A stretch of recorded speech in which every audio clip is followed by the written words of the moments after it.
Check one, two.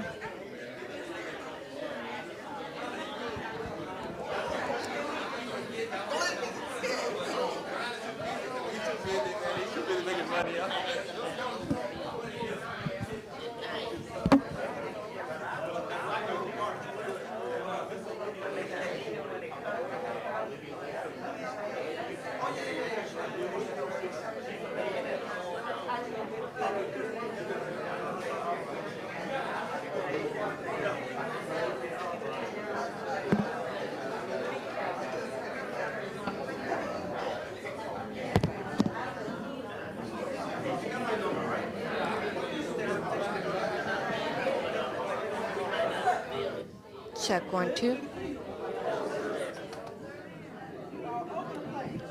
Check one, two.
What? Was. Martha and I are going to be right here with our mics. When it gets time for the Q&A, we're going to get up and I'm going to handle that side of the room. She's going to handle that side of the room. Please encourage people to speak into the mics for the audience that are listening at home. Because if people start talking, we can't capture their questions without the mics.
Check.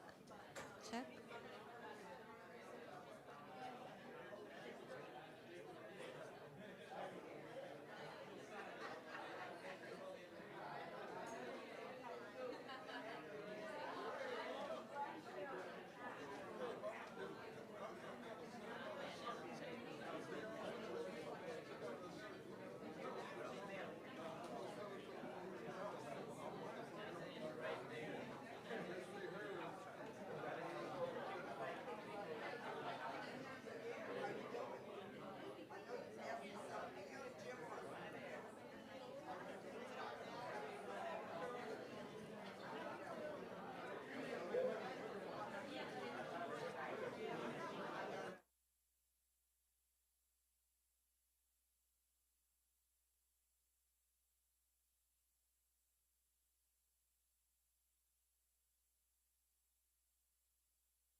Okay, if you all can take your seats, we'll go ahead and get started.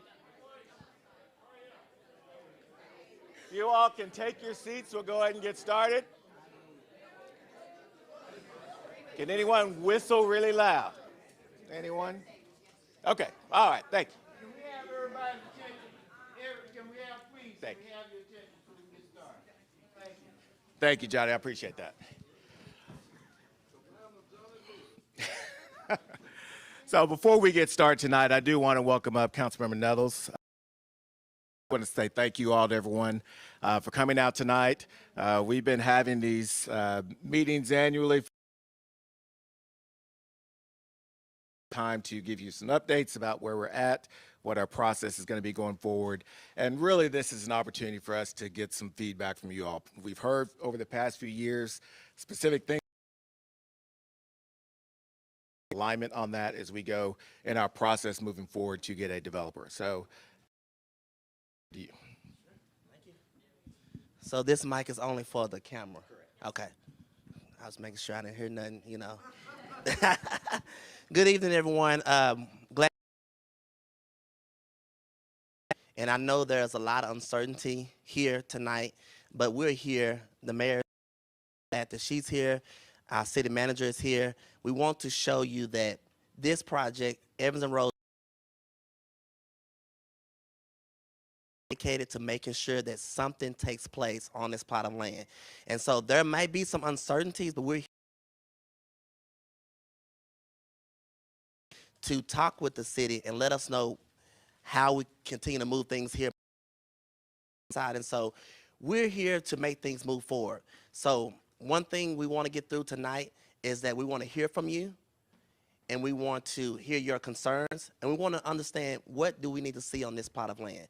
And so we want to thank Robert. He's been working diligently last 3 or 4 months, 6 months to make sure things happen. And so I just want to give kudos to economic development, to the city of Fort Worth, and even to the community. And I've been meeting with. This is why we're here tonight. And so ask those hard questions. Let's get to something. And so that's my welcome. So thank you, Robert. Into the hands of you. thank you, Councilman. Appreciate that.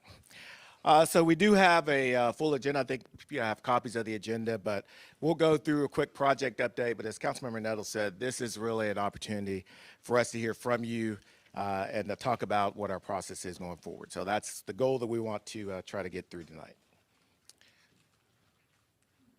All right, so again, here's our agenda. We'll do Q&A, get some community feedback, and then we also have a community survey that we will ask you all to fill out. And again, just to get some takeaways for the staff as we begin to talk to some other development teams about the project. So you all have been here, you live here, you understand the long history of this project, so I'm not going to spend a lot of time on this. You all know that we have had starts and stops with this project for the past 20 years. Many of you have been in the neighborhood 20, 30, 40, 50 years, and you've seen these attempts to move things forward, and it's frustrating. I know that. I've been working on this for a while. I get frustrated with it. We began assembling the parcels of land in the site back in the late 90s. Our first attempt to redevelop the site was about 2002. We went out again in 2006. Thought we had a good team at that point. Then we had the economic downturn, so things fell apart at that point.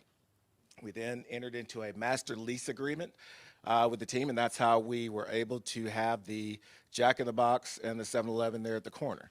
But as I've said to many of you all that have been working on this project, a Jack in the Box and a 7-Eleven, while it's nice to have, that should not be the end objective for what we're trying to achieve here.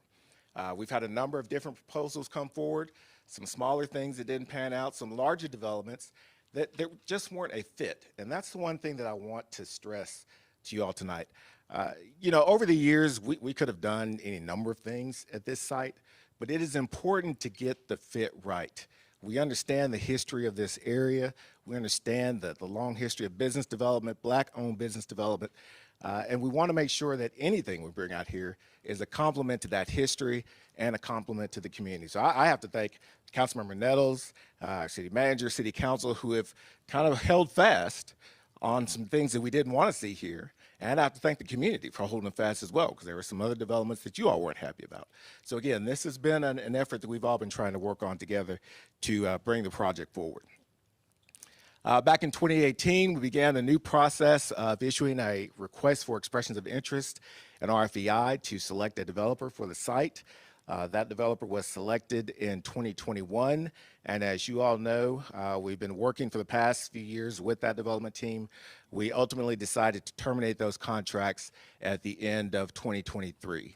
And I do want to thank the Historic Southside Economic Development Team, who was meeting on a regular basis with city staff and the developer, work through issues and concerns. I want to thank Ms. Lorraine Miller in particular for her help in helping to guide some of these discussions. But we just didn't feel that we were making a lot of forward progress with the former development team. So since that time, as Councilmember Nettles has said, we've been going over what is our process moving forward. We thought that we would be able to maybe pick a couple of developers and have some discussions with them about moving quickly on the site.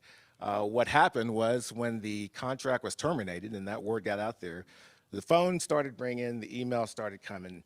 I think we're up to 14 or 15 developers that have expressed some level of interest in the site, right? So then we're kind of presented with, well, how are we going to vet all these different proposals that we got? And so we settled on kind of a hybrid of what we did previously. So we do want to look at an abbreviated RFEI. I'll leave it, which will allow us to kind of vet these development teams apples to apples to see what we've got, what they're proposing, and what we can bring forward in a quick manner. And I think that's one additional thing that I want to focus on.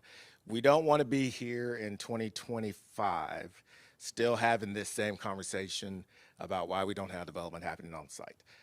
For those of you that were in the Neighborhood Association Economic Development Committee meetings, you heard me pressing time and time again, when are we going to break ground, when are we going to break ground. That is key to moving forward on this project. But we want to break ground quickly and we want to do it right.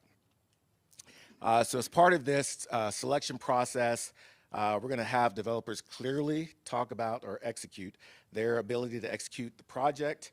We want to make sure they have strengths in urban design. Again, the importance of responding to the historic and cultural nature of the neighborhood. Community engagement, which has always been critical to this project, is another key piece. And then we want to make sure that we honor the history and be in alignment with what the neighborhood wants. And really that is, as I said, the reason why we're having this meeting tonight, to ensure that whoever we move forward with, they understand these are the specific things that we're looking for and that it aligns with what you want to see as well.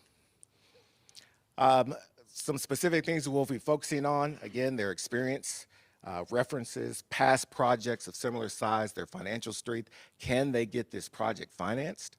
That's going to be a big piece of this. The minority contractor engagement and experience, and then really that financial information to support the concept. So we want to make sure, as we've heard from you all, that we continue to have discussions around mixed use and commercial development. We're not interested in seeing just a plain residential development with no commercial aspects. We've heard that loud and clear over the past few years, that is something that the commercial piece is very important that you want to see. So that is what we're going to be focused on and trying to get those commercial aspects into the project. We would pull together a selection team which will review those proposals, and that would be comprised of city staff, some business organizations, and members of the Historic South Side. And that will be the team that would bring forward a developer for final selection and negotiation. Very quickly, I talked about the timeline, so we are moving pretty fast. We've had the community meeting tonight. We have this survey that we want to get some information from you all on. Our goal and objective is to issue this RFEI on the 20th. Give the developer team about 3 weeks to put their work together, and we've already had conversation with them so they know that this is coming. And then we would get that response back in early March, go through the analysis, and then have a recommendation by April. So that is, April is the time frame that we're shooting for to have a new team in place. That will kick off some additional community engagement, final approvals by the city council before they go on break this summer. And our goal, if we can stick to this and we have a good team, is that we will be standing here January or February 2025 talking about a groundbreaking date. So that's what we're keen on. And again, a lot of things have to happen in order for that to take place. So again, this is general proposal timeline of what we're working on. Again, some of this may shift as information comes in, but this is our objective, to try to have a groundbreaking in 2025 on a project that the city supports, that is financially doable, and that the neighborhood supports. So with that, I am going to open up the floor for some Q&A for you all. I understand James Walker had a few comments that he wanted to make, so James, I want to turn it over to you real quick, and then we'll get into the comments. Thank you. Appreciate that, Robert. Oh, I can come up here. It don't matter. My name is James Walker, and I'm the president of the Historic Southside Neighborhood Association. And what I want to speak about or speak to the city is in regards to what the Historic Southside Neighborhood Association have been meeting about. Thomas is going to pass out what we discussed. And one of the things that we met about, because we are really true to our community. And it's a lot of things we hold value to when we try to maintain the African-American history here in the community. We have a lot of key establishments, which we have indicated on the document, and you can take these documents back with you and review them.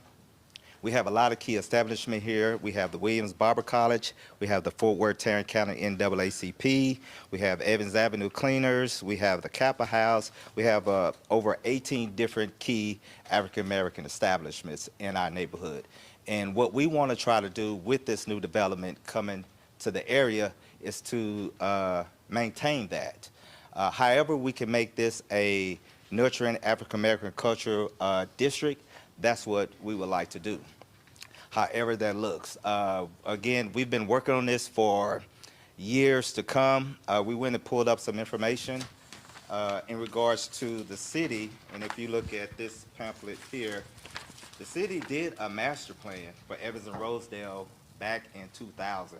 We're here in 2023, and it's the exact same, pretty much the exact same design as our developer, Hope Global, had designed, which was to make this a historic area for the culture. So we would like to continue to maintain that. And we want to say from a neighborhood standpoint that we're not here to say who dropped the ball or when they dropped the ball or how the ball got dropped, but we want to try to figure out how do we work with the city from a community standpoint in order to ensure that we continue to move this forward. We have the Juneteenth Museum that's going to be coming, which we would like that to be the anchor. We don't know if Juneteenth Museum could be here at this site, or the Juneteenth Museum could be here at this site, or the site where they looked at for the community center, but we would like that to be the anchor of what we have here. Just like we have the stockyards. You have that as a tourism spot. You have near South Side. Mike Brenham has done an awesome job with developing the near South Side. We're just not for sure why it's taking so long to develop our side over here, with it being over 23 years. So we would like for you guys to really take our time to come up with some type of plan that's going to be able to move forward. Now, we are on a time frame,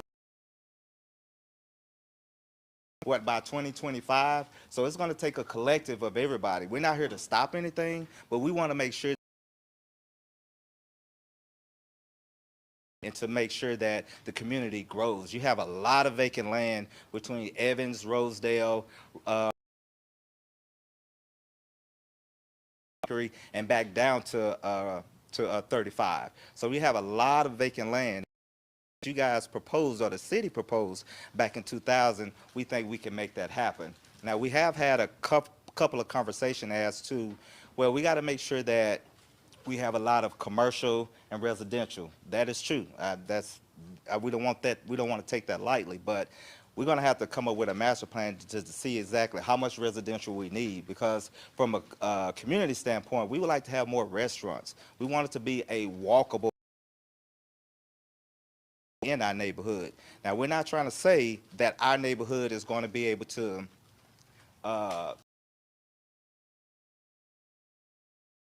like the stockyards and just like near Southside, they didn't depend on just their neighborhood. They built out for everybody to come, and that's what we want to do. We want to make sure that we're building this for everybody to come and be able to take part in what we have put together. If you walk up and down Evans right now, you have plaques on the streets with people that once lived in this community, that now they can kind of see exactly what that history is about. So we want to ensure that we're not here to point fingers, blame, or anything, but we do want to work with the city to get this project to move forward. So we gave a couple of ideas for you guys to take a look at, take into consideration. When that time comes, we're open. We meet every second Monday there at the community center. Chris knows, Robert knows. We'd love for you guys to come over if we got to sit down with the committee members, so that way we can get things out to the community. But we've been doing a lot in this community in order to get this going. We're working hard with the Glenwood Park. We're working with code compliance to clean up the streets. We just got an ordinance passed for the homeless to be taken care of, as you know. So we're working hard. We just want you guys to take us as serious as any other part of the city and know that we are here to work with you guys as well.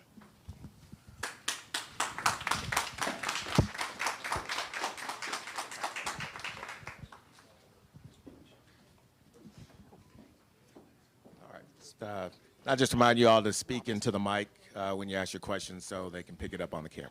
Okay, I need a little help because I feel in some ways, and I'm not trying to be a Debbie Downer, like an abused wife that has been through over and over. We've seen it. Oh, okay, I'm sorry. I feel like an abused wife has been through this scenario over and over and again. And I'm going to just be frank. I just feel like there's a lack of respect, even from the time in the meeting. I know we have a CP time, but at least somebody make an announcement. We say 5:30 because I got to leave in a minute because something else going on. But it's not fair to the community that there's not, that goes to the heart of the point. There's not communication and there's lack of respect. What I'd like to understand is, can we have a little bit of acknowledgement of mistakes that were made, and how do we avoid that happening again? Because there were red flags along the way that many of us tried to say, hey, this doesn't look like this is going to work, because we've been down this road before, and I felt like there were excuses coming from all of our officials that made excuses, and we never seen the progress. So I'm asking our city council, brother, we need you, brother, to walk alongside with us while we move through this project, but at the same time, let's take some ownership so we can feel a little sense of USAR relief that we figured out some mistakes that we made, that we're not going to go down that road again. Thank you. Johnny, do you have a question? Yeah, because so you won't think that we. Johnny, Mike, in case I need it. I don't think there's that many people in here, but. Oh, okay. So that you don't think that we have just been sitting around for the past few months and nobody's been actually doing any work or consideration. We have been. And I'm sorry I don't have my glasses on. I wish we had more for these for everybody else, but I've been informed that if you'd like to have a copy of this, we can get it to you. Our community faces several challenges that need to be addressed urgently. Currently, we have vacant land, but no developers. We're a food desert and lack of businesses. However, we believe that our location is excellent, with plenty of green space and a great geographical location. Years ago, we discovered, and this neighborhood is established so you can get to anywhere. When they had all the malls, you could get to the malls. You could get to the airport. We knew how valuable our land was, and we have been fighting for years to make sure we tried to keep it. Now, to achieve our vision, we have identified specific goals that we want to accomplish. Our primary focus is to create a walkable neighborhood that is safe and reflects the black culture. We envision small restaurants, sections, and townhouses. In other words, that thing about where you've got businesses on the bottom floor, offices here, and at the top you could have residential that will support that building until that time. The way you've been pushing it, Mike, you've been around, you know what I'm talking about, and those of you who are in business understand what I'm talking about. And we're not begging, we're not asking anybody to give us anything. We're saying, let's work together to make this happen. To make our community more vibrant, we aim to attract businesses that cater to the needs not only of our residents, but those who live in Southwest, Northwest, Northeast, and want to come over here and see some other culture. We got more than cowboys. Let's face it, we got more than cowboys. Okay. We envision, why can't we have FedEx over here? Why can't we have restaurants, office spaces, a jazz club? Right now we got one jazz club downtown, and I think they might be trying to move that out. So we'll move them over here. And also there are some other people who like to have upbeat jazz as well as traditional jazz. So let's do it. We are determined to achieve our vision, and we know that we do not want what we do not want in our communities. We do not want the sexy hotels, parking in the neighborhoods, and that's another thing we have got to work out, that as we become popular, you can't have everybody parking in front of my house. If you do, I'm putting a parking meter out there, and I'm collecting. And you know, y'all know what I'm talking about. TCU, you can't do that in TCU. Okay, there are some other things that we also do not want. We do not want, as I drive to Atlanta going out 20, you can't tell when you leave from one city going into the next. You know what I'm talking about? Chili's, all the other restaurants, all those other stores. We want to encourage businesses to move into this community. And as you begin to talk to those people who you're going to may want to award the contract to, we want to be at the table too, because we want to let them know. And address to what you said earlier, we didn't ask for the Jack in the Box of 7-Eleven. Let's get that straight. Now, I ain't putting them down because they want to make money and they found a location. There's a lot of history goes here, and a lot of pain and suffering. But like he said, we want to try to get past that and start doing some things that need to be done in this community. We got a youth group here, KEEN, the Kids Environmental Education Network. Can't get funding and have to beg for funding. We shouldn't have to do that. We should have monies that should be able to come in from Mike's, as they say, those other groups, to support youth programs in this community, because we've never had youth programs here. Okay. All in all, our community is diverse. 19% white, 46% Hispanic, 30.5% black. And we know that things are changing. But we want to see something, and those who are moving here can see that we who live here have fought. The last thing I'm going to say, those elderly people who took me under their wings 50 years ago, when I was working at the fire hall on Hattie Street, when we were members of the United Front fighting to get things at Tarrant County College, there was two groups of us. There was the major militants and the junior militants. My friend knows what I'm talking about. I was the junior militants. But those are the things that we want. And we have been having meetings, trying to have some meetings so we can get what you want. And we still want to have meetings until the day you close this thing. We've got to figure out ways to get people up here to up to the library, the community center, to tell us what they want to see in this community before you finalize anything. It's important that we do that. You can't just say Johnny Lewis wants it. You just can't say Geraldine wants it or he wants it. Our president wants it. We got to get off our butts and do it. And Mr. Councilman, we need your help. We need people to see that you care about this community the way they care about other places. Now, with that said, I will shut up and sit down.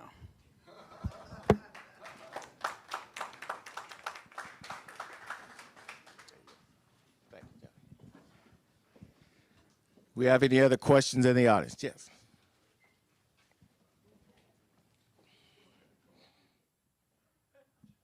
Yeah, overall, I just wanted to say that I think what the community is looking for is just a more collaborative partnership. I think in this first round, we basically, during the meat of this project, we were given over to a corporate handler.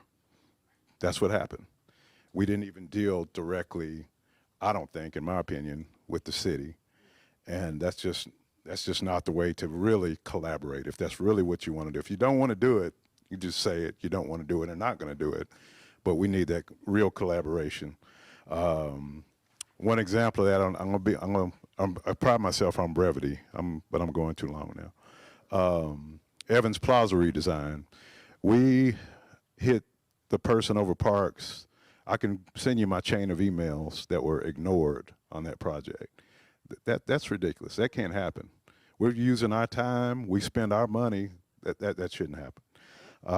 The second thing I would say is we need to look at the entire site. We just picked up another pad site, possibly, right?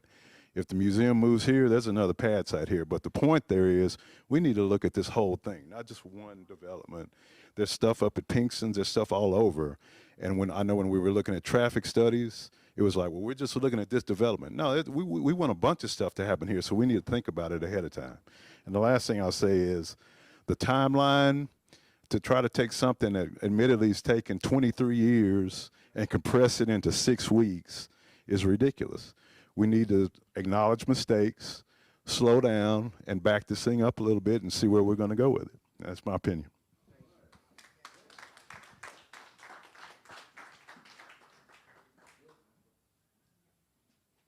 Yeah, that's a good point. Thank you, Councilmember. So the reason about the timeline and kind of why we're kind of pushing on this. So as y'all may know, we had some federal ARPA dollars tied into the prior development team. Those dollars have to be allocated, committed by the end of this year and spent by 2026. And so part of what's driving some of this aggressiveness on the timeline is to ensure that we still have those dollars available for us to utilize for this project. But I say that to say, you know, at the end of the day, I said this earlier, we want to make sure we do this right. So, you know, I don't want the ARPA schedule to be the complete driver on it, but just understand that's kind of where we've set that date for. Any other questions? You have something, John? Who in the room was a part of the 2000 master planning? 1, 2, 3, 4, 5. Okay, now who in the room has been a part of any planning that has happened outside of that set of plans from 2000 to now? Al, I think you're a new person in that count. So for those of you, so what Mr. Lewis just told me was, he said they don't want to be sacrificed for $1 and end up with something that they don't want. I'm here tonight. I grew up going to Baker Chapel. My family's part of the Lenore Waller Heritage Museum, and I'm also a neighborhood president, like my brother James. And I too would love to collaborate with this community. Mayor, councilman, I don't know how we make that happen. I don't know if there has to be an RFP or if this is something, but I would love to work with you guys to help facilitate the communication. I think we have a translation issue. And I do think, Mr. Lewis, that we should work aggressively to take advantage of the dollars. But I agree that we should not come back with something subpar, Mayor. I think you would agree with that too. And the reason I say that is because we want to be able to leverage dollars in the future, right? We want to be able to compound on the museum and compound on other projects and other sites. And I'm still a young and growing developer. I'm not whole global. I'm not McCormick, Bear, and Salazar, but I am being mentored by McCormick, Bear, and Salazar and other organizations. And I think some of the lessons learned that we've learned in the Stop Six Choice Neighborhood Improvement could be mirrored here. And I think given the opportunity, we will be able to bring the collaboration that you seek. I think it is a scheduling issue. I think one thing that I've learned in the Stop 6 CNI is that we need sustainable communication, right? So Historic Southside is a sustainable organization, but we may need to add some communication points additional to the committee to ramp up that communication. And that's where I think they're asking for Councilman Nettles and your assistance, Mayor Fernando Robert, about just making sure that the community has access to city staff. I've recently experienced the issues that happen with turnover in the city, different people being replaced, people growing to new positions, growing to new areas, and that affects and impacts the communication in a way that citizens are able just to engage your offices and sustain that communication. So I think we can find a solution. It took us 7 years to get the Stop 6 CNI application approved. But I definitely think we could do something here, and I would be willing to work with you guys.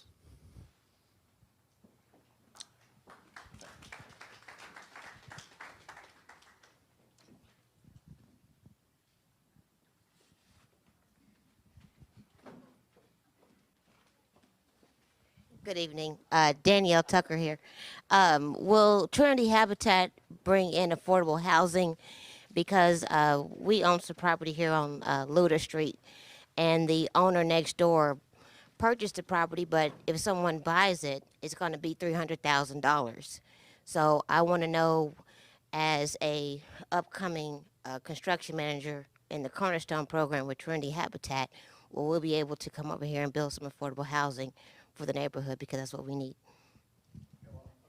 Has been a key. Sorry, this light keeps blinding me.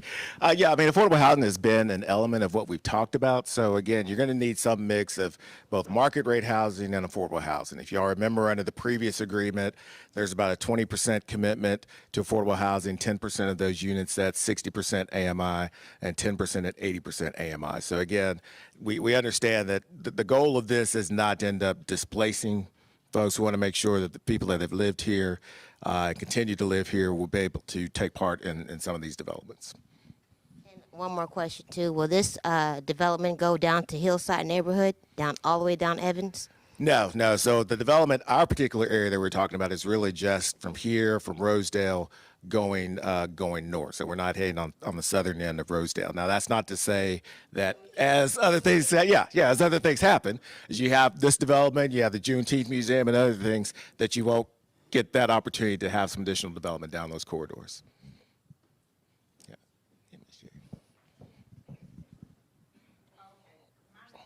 Everybody know me as Miss Jerry. I am the secretary to the Historic Southside Neighborhood Association. And my thing is, we need accountability. I know I send out emails, I call, we can't get anybody to answer. And I have made statements, and I've actually done it. You know, like, hey, I need somebody to answer me if it means I need to come downtown every single day. And I've had to do that in order to get, we've been at this part of this for over, right at a year and a half. And it's like we were going up, and all of a sudden things just started falling apart. Okay, we have this, we don't have that. And this is ridiculous. It is truly ridiculous. We had a charrette here at the school. What happened to those papers? We know what we want. Nobody should have to come in here. I can't go to nobody's house in here and tell you, this is what I want to go on at your house. Don't come in here telling us that. Get with us and let's get a plan together, because this is ridiculous. We don't need nobody to come from anywhere else. Get with us and, hey, okay, we can do this together. But it shouldn't be somebody from another side of town. I am the secretary. Tell the truth, sister. Johnny Lewis is our vice president. James is our president. Miss Lorraine here is our economic development person. Where is he? He spoke a few minutes ago. Walter is our environment person. All of our telephone numbers and email addresses are at the Hazel Harvey Peace Building. If you want to get in touch with us, you can. There's no reason that nobody is unable to get in touch with us. Accountability. Here you go. Thank you.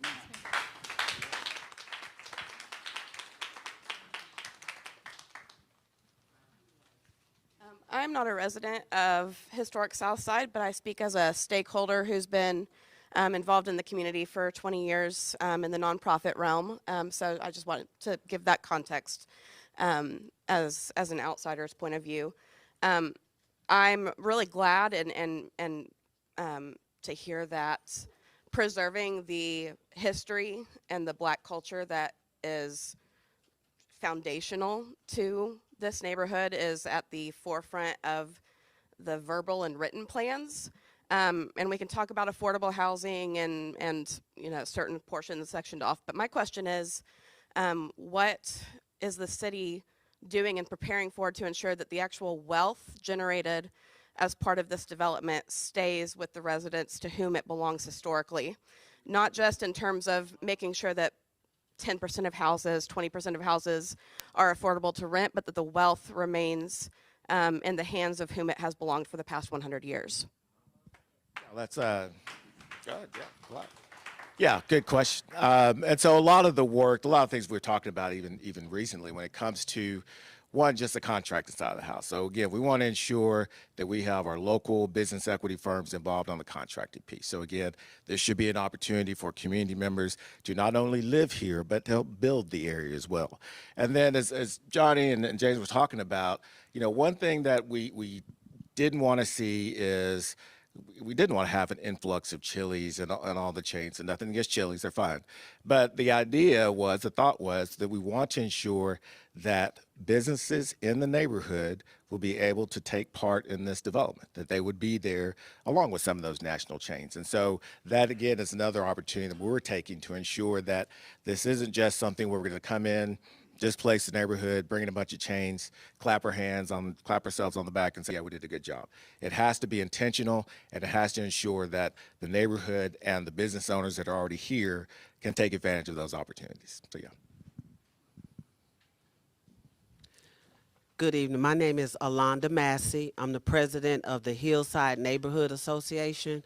And I wanted to ask, because Ms. Tucker asked if whatever you guys talked about, I'm sorry I was late. I came as soon as I got off work. But I may have missed this, but did you guys talk about anything that would be beneficial on the south side of Rosedale going up into the Hillside area? Because I wanted to come because I wanted to make sure you guys knew and understood there's not a lot going on up there.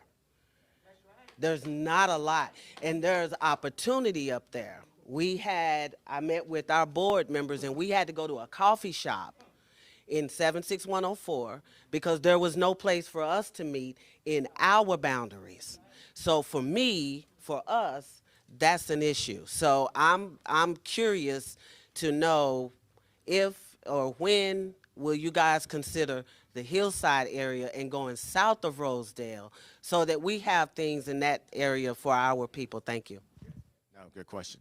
Yeah, so the project, as we're talking about today, is really confined, thank you, to this area that's Rosedale heading north, because that's the property that the city owns, right? So, but that's not to say, and I understand that there is not a lot of development that's happening on the other side, the southern end of Rosedale. So as I think Walter was saying earlier, this really starts to become a collective effort. So it's not just the acreage we have here, but how does that spread out beyond the existing city-owned property? And Mike Brennan knows this concept very well, that once you get some of those catalytic developments, whether it's what we have here at Evans of Rosedale, whether it's the Juneteenth Museum, once you get those catalytic developments in place, other people then become more interested and you can make some things happen. Our challenge is we got to get the first thing off the ground first and make sure that that's done right to ensure that we continue to get that investment. Yes, ma'am. I live born and raised on the south side, Hillside area, and I get a phone call, my neighbor across the street around the corner, we have lived there all our lives. They want to buy our property. They want it now. And they haven't said, I get calls every single day. And they call me every single day. So Southside, Hillside, must be something coming over there. Must be something coming. I mean, something is coming over there. They want it. And they call all day and all night. I got stacks of calls. And they call all day. And they want that. So something's going on for Southside, Hillside neighborhoods. Have you all heard anything? Oh, they know. They want the dirt cheap. Huh? Yeah, yeah. Uh-huh. It's not gonna be a giveaway, I can tell you that. I'm gonna stay here and enjoy whatever comes around.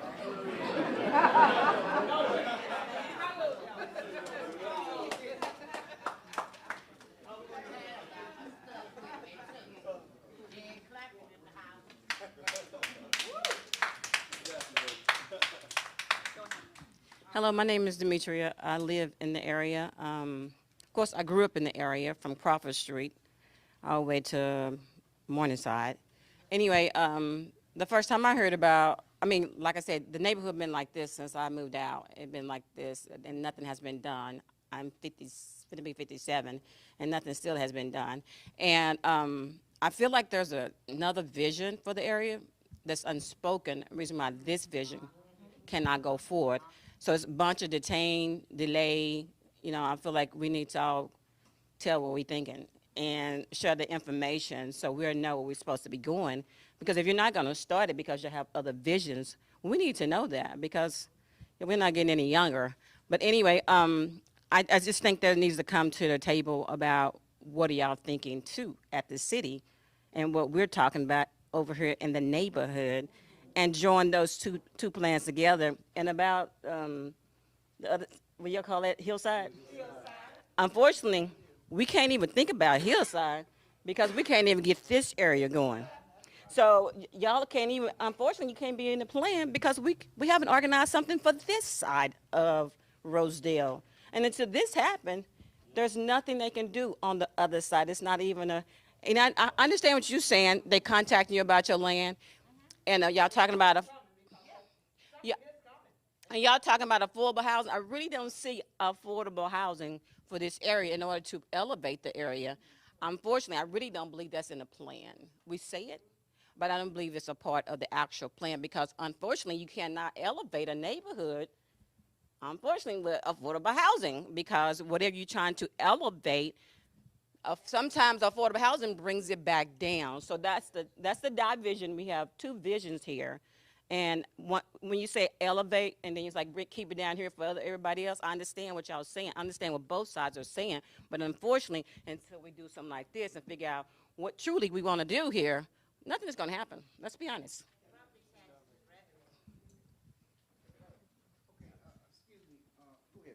I just want to say respectfully that I disagree that nothing can be done in the hillside area until we get this. I just want to respectfully say that I disagree and that I'm hopeful that you guys will continue to consider the hillside area because it's not just something that we want. We have a need in that area. So I want to respectfully say that. Don't discount us because things haven't happened as you guys have planned here. Don't discount us for that. Not that you were saying to discount us, but I just want to respectfully disagree. If I may go back to what what Walter Williams said a few minutes ago. One of the things, this thing on, can everybody hear me? Okay.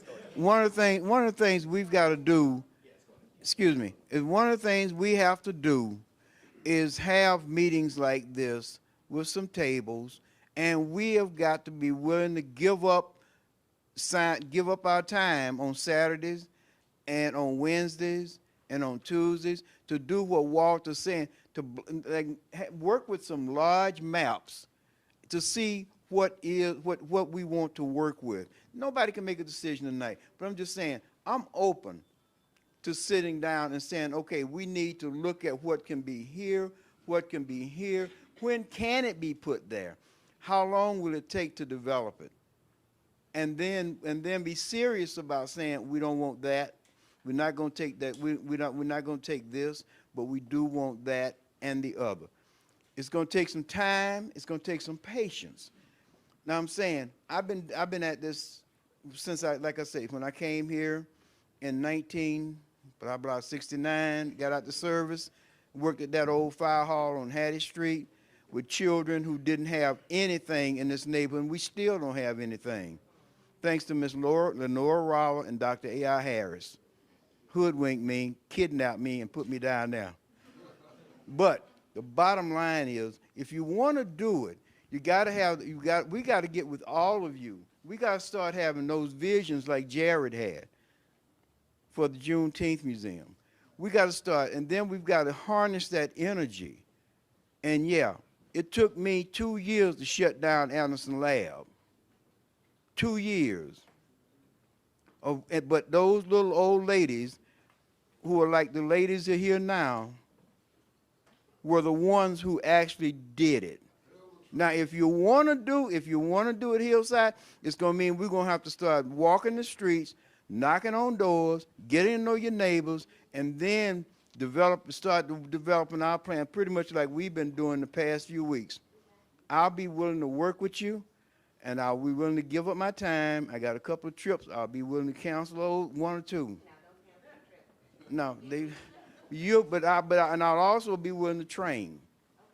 But but if you want to do it, and you're going to have some spirit, and you got to follow your gut and do it. And it may mean going down to City Hall, knocking on Fernando's door and say, we got a cup of coffee for you, so let's sit down and do some work. Okay? And also with the city manager.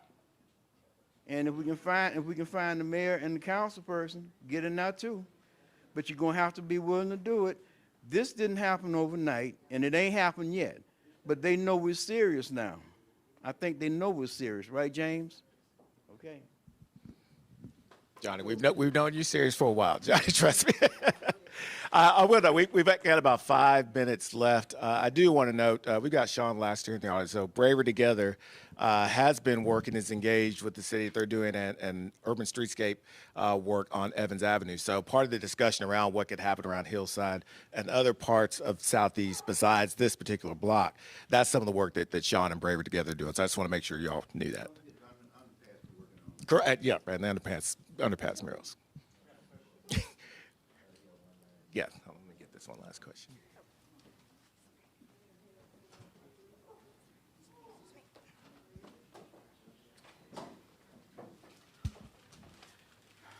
When y'all do find a developer, will we be able to talk to them like we did with the other one? Because we had several public meetings with them, and I told them what kind of ADA stuff they needed to look at. So will we be able to meet with them? I'm asking you. Will they be able to meet with the future developers because he was able to bring some ADA stuff to their attention? Yes, definitely. Yes. Sorry about that. Yes. I really don't his microphone. But anyway, my son lives in Atlanta, Georgia. And the reason why I'm talking about the Hillside Neighborhood Association as a neighborhood area, he called me and said, Mama, I'm reading this. Where he lives in Atlanta, Georgia. This is Fort Worth, Texas. That the Hillside area, they want it developed. And he said, he said they're gonna start calling you about buying the home. And they, right then, that was 2 years ago. And my neighbors and I been getting cards and phone calls from that time on. So somebody knows something. Somebody knows something. That he's in Georgia, and he's telling me about Hillside. Again, I'm not aware of anything specific going on in Hillside, but I will say we've been very vocal about this development, about the Juneteenth Museum, so I think when you hear that type of investment being proposed, you're going to have investors that are saying, okay, I want to buy up the property now before something else comes in, so that could be it. All right, we've got time for maybe one more question.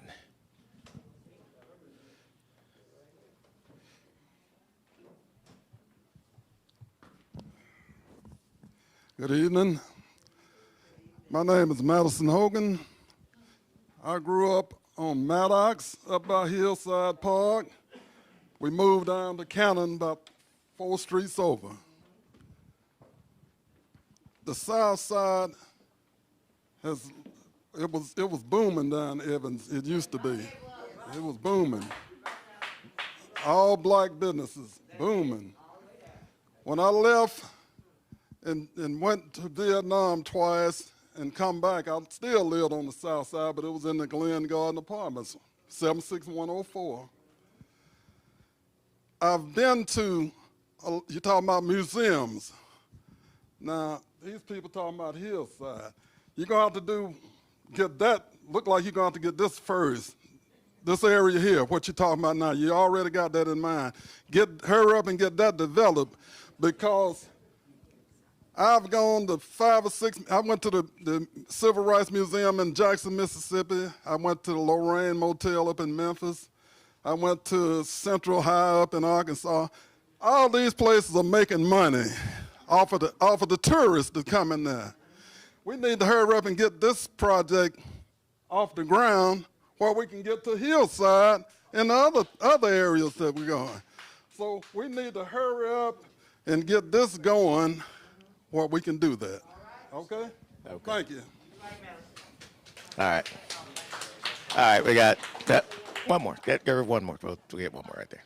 It's real quick. It's nothing spectacular. Trust me. It's not going to make y'all shout or anything. But my husband and I live in a neighborhood, and we've lived here for about 5 years, purchased this fixer-upper. We absolutely love it in this neighborhood. We could be living anywhere. Well, we chose here. There's lots of culture, and we live close to the Lenore Rolla Museum. I watch tour buses unload at that place. So that goes to show if you give them something to come to, they're going to come here. So I hope it happens for all of us. Thank you. Thank you. All right, y'all. I appreciate it. We really do. Just to stay on time, we gotta cut it off. But we'll be here afterwards, so you can grab any of us if you have any questions you want to talk about the project a little bit further. Oh, okay. Well, I have to let Ms. Lee talk.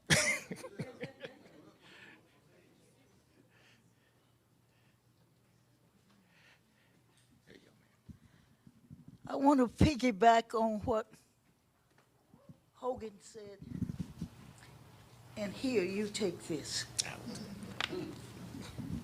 You need to know that the Juneteenth Museum is going to open 2025 come hell or high water.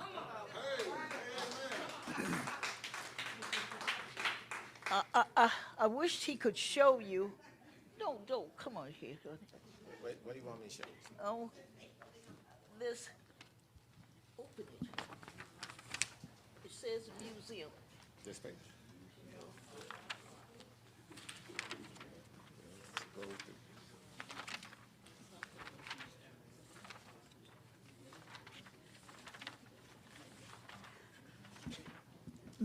The portals are reminiscent of shotgun houses that we lived in here on the South Side and other neighborhoods. And it's going to have, beside the museum, it's going to have a business incubator. It's going to have an open space. This kid could tell you more about it than I can. Here, tell them about it. Well, they pretty much know about it, Miss Opal. I don't believe it. You don't believe it? Well, the National Juneteenth Museum is more than just a museum. It is an economic development driver for the historic South Side. And the goal is to not only bring the country here to know what Juneteenth is about, but it's to also service the community in which it's being built. So the business incubator for small businesses, the food hall for business and entrepreneurs to get started, the gallery space, of course, but it's also going to be a campus with retail and living inside of it. So we have a vested interest. You know, she's had her land on Evans and Rosedale since before the war, she would say. And First World War, okay, you're going to put a time on it. But to understand the significance of the value of the historic South Side and why revitalization, not gentrification, is important. And so as we work together to bring this vision to pass, know that it will spark the eyes of the nation. They're already on us because of Juneteenth, the walk, and everything that we do for celebrating the holiday. But more than that, it's going to be why is Juneteenth still relevant? Why come to understand the history of the nation? It's American history and not just Black or African American history. So we are building, we are solidifying, and we're not changing. We just have to get it done. Anything else, Ms. Opal? Yes, it's going to open. Have I said it's going to open 2025 come hell or high water? It's a $70 million project. We've raised some $33 million here in Fort Worth. We plan to go to the nation for the rest of it. When I come with my cup, don't shut me down.